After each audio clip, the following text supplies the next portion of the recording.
totally ignored. So the United States just announced it's getting ready for a war with China, and Putin at the... Yes.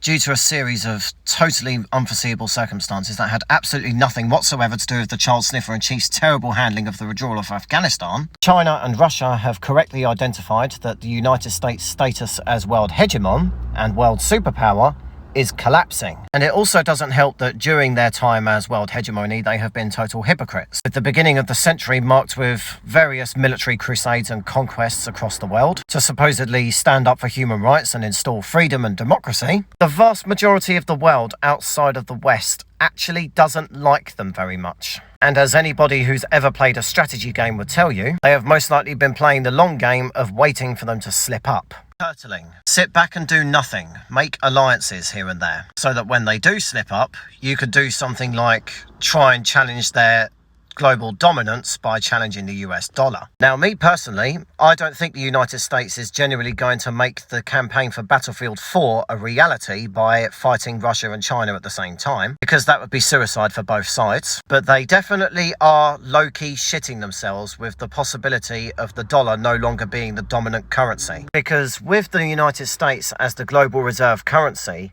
they have an enormous amount of bargaining power, not to mention economic power. If the dollar were to suddenly no longer become the world's reserve currency, or the dollar just collapsed altogether, much like when a certain African leader in the mid-noughties decided he was going to do a similar thing with a gold-backed currency in Africa, which was then going to challenge the US dollar, and the US then definitely did not decide in a bunch of leaked emails that he had to be removed, they will have literally next to no power in the world besides military force. And I seriously doubt American voters would be sitting at home quite comfortably with their president starting World War III purely over the dollar, whilst they watch themselves or their mothers, fathers, sons, daughters, brothers, sisters, aunties, uncles, nieces, nephews, whatever, get drafted to fight another war. I personally have absolutely no idea what the US government is going to do. In chess terms, I would say they are very close to checkmate. They've been able to get rid of various pawns before who have posed a threat to their currency, but now they have a situation where